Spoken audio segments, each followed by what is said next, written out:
11:10 a.m. November 7, 2025. Bago na sa part 4. Morning, this is your somebody vlog. Bagyong Tino na nasa outside sa tuang nasod, 'di ba? Outside the Philippines. Then ay bagyo nga kanang giingon na super bagyo si super bagyong Uwan.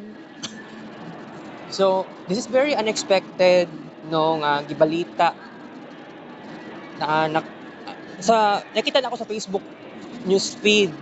So kung ingana man lang ang kuan ang magiging mahitabo siya, it's either tomorrow. Pero actually kanang nigawas kog balay karong kaganiha before ko ni sakay og jeep padulong dere, naramdaman nako ang presensya ni bagyong super bagyong Uwan because ano nakaingon ko kinana because kuan man gud kanang nanagdi mga panganod. Wala ko nakita nga panganod kaayo gahapon.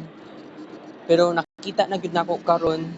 So dili siya maingon nga it is all about precipitation from the kanang unsa ba na tubig sa kuan sa tuang kayutaan sa tuang syudad. So I guess gikan na siya sa panganod, gikan na siya sa Pacific Ocean. Mudayo siya Philippines, mudayo siya as soon as possible.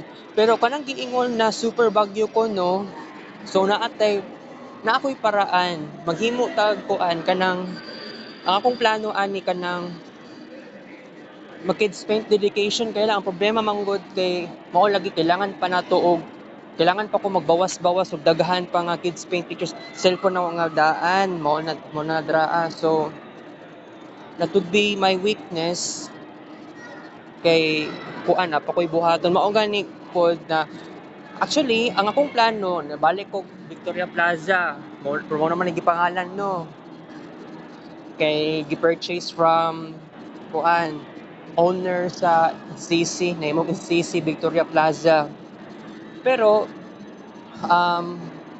I have to be honest nga kining situation nato nga ay gusto nato kuan actually katong nibalik di ko diri ako sa ganito November nakalimot ko November 4 November 6 gahapon November 4 or 5 nakabalik ko diri for the very first time wala ko niabot og Gmall muna so diri sa Victoria Plaza okay thanks for watching guys.